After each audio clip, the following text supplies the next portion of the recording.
जो भी व्यवस्था होती है उसमें अर्थ और राज्य, इन दोनों के बीच में संतुलन होना चाहिए। कभी भी अर्थव्यवस्था को पूरी तरह राज्य के अंदर में नहीं होना चाहिए। जिस सरकार के पास सेना है, पुलिस है, कानून है, और जिस सरकार के पास संविधान भी उसका गुलाम है, वही अगर सरकार बाजार को भी गुलाम बना दे, सारी अर्थव्यवस्था उसके अंदर में हो जाए, तो फिर तो पूरा समाज 100% गुलाम हो गया। तो कभी भी अर्थव्यवस्था को राज्य का पूरी तरह गुलाम नहीं होना चाहिए, बाजार को स्वतंत्र होना चाहिए। यद्यपि वर्तमान में पूरी तरह अर्थव्यवस्था राज्य के अंतर्गत आ रही है। वो मनमाना टैक्स लगा सकते हैं, मनमाना खर्च कर सकते हैं, अब मनमाना वेतन ले सकते हैं, अपना वेतन चाहे जितना बढ़ा ले, आप कुछ नहीं कर सकते। इसलिए हमें अर्थव्यवस्था के मौलिक स्वरूप में भी बदलाव करना पड़ेगा। आप देख लीजिए वर्तमान समय में कि जो भी हमारी अर्थव्यवस्था चल रही है, इस अर्थव्यवस्था में गरीब और अमीर के बीच में खाई लगातार बढ़ रही है। अमीर लोग बहुत तेजी से ऊपर जा रहे हैं, गरीब लोग बैलगाड़ी की चाल से ऊपर बढ़ रहे हैं। ये दूरी तो बढ़ते ही जाएगी क्योंकि दोनों की चाल में बहुत अंतर है। उसी तरह श्रम और बुद्धि के बीच भी दूरी बढ़ती जा रही है। श्रम और बुद्धि के बीच में स्वतंत्रता के समय इतना अंतर नहीं था जितना आज है, क्योंकि बुद्धि की रफ्तार हवाई जहाज से है और श्रम की चींटी के हिसाब से है। तो श्रम और बुद्धि का भी अंतर बढ़ता जा रहा है, और अगर ये दोनों अंतर बढ़ रहे हैं तो ये अमानवीय तरीका है। हमारी अर्थव्यवस्था अमानवीय है, इसलिए हमारी अर्थव्यवस्था में पूरी तरह बदलाव होना चाहिए। बाजार को पूरी तरह मुक्त होना चाहिए, श्रम का मूल्य बढ़ना चाहिए और आर्थिक असमानता घटनी चाहिए। तो अब आप पूछेंगे कि इसका तरीका क्या है। भाई, जो लोग, गरीब लोग जो जिन चीजों का अधिक उपयोग करते हैं उन सबको टैक्स फ्री कर दीजिए। गरीब लोग जो कुछ उत्पादन करते हैं उसको आप टैक्स फ्री कर दीजिए।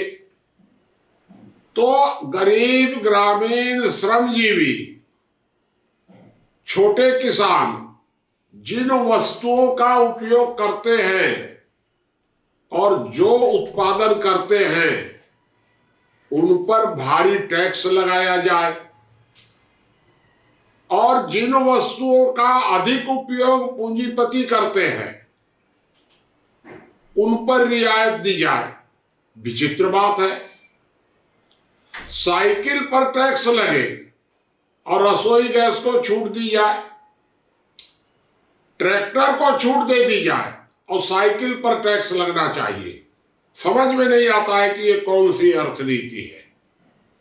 बिजली, डीजल, पेट्रोल जो मशीनीकरण के माध्यम है उनको सब्सिडी दी जाए, दी जा रही है।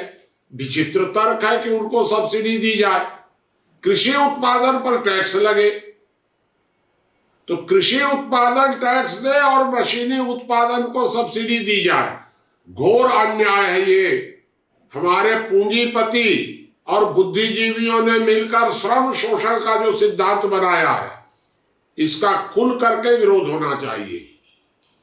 नई जो अर्थव्यवस्था बननी चाहिए उस नई अर्थव्यवस्था में सारा गरीब, ग्रामीण, श्रमजीवी, कृषि उत्पादन, उपभोग और उत्पादन की इस प्रकार की ग्रामीण वस्तुओं को सबको पूरी तरह टैक्स फ्री करिए। आवागमन को महंगा कीजिए, अगर आपका आवागमन सस्ता रहेगा तो बड़े उद्योग पनपेंगे, ग्रामीण उद्योग बढ़ जाएंगे। आवागमन को महंगा कीजिए जिससे गांव का माल अधिकांश गांव में खपे, बाहर में कुछ जाना कम हो तो गांव के लोगों को काम मिलेगा। आवागमन को महंगा करिए, डीजल, पेट्रोल, बिजली, केरोसिन, कोयला और गैस इनको महंगा करिए, श्रम का मूल्य बढ़ने दीजिए, आर्थिक असमानता अपने आप घट जाएगी, गरीब और अमीर की खाई घट जाएगी। अमीर लोग डीजल, बिजली, पेट्रोल का बहुत ज्यादा उपयोग करते हैं और गरीब लोग मामूली उपयोग करते हैं। तो गरीब आदमी के श्रम पर टैक्स लगे। एक भी बुद्धिजीवी ये स्वीकार नहीं करता है कि श्रम पर भी टैक्स है। काहे को स्वीकार करेगा? उसको तो सस्ता मजदूर चाहिए। जो श्रम खरीदने वाला है वो हमेशा इस बात की वकालत करता है कि डीजल, पेट्रोल, बिजली सस्ता होना चाहिए, लगा दो मजदूरों के ऊपर जो भी टैक्स लगाना है। और कहते हैं खेती पर कोई टैक्स नहीं है। कौन सा कृषि उत्पादन टैक्स फ्री है? कोई बतावे तो हमको। इसलिए नई अर्थनीति ऐसी बननी चाहिए कि जिसमें आर्थिक असमानता भी कम हो और श्रम बुद्धि के बीच की दूरी भी घटे। अर्थात मनुष्य मनुष्य के बीच जो आर्थिक दूरी बढ़ रही है यह उचित नहीं है और इस हिसाब से हमारी अर्थनीति बननी चाहिए।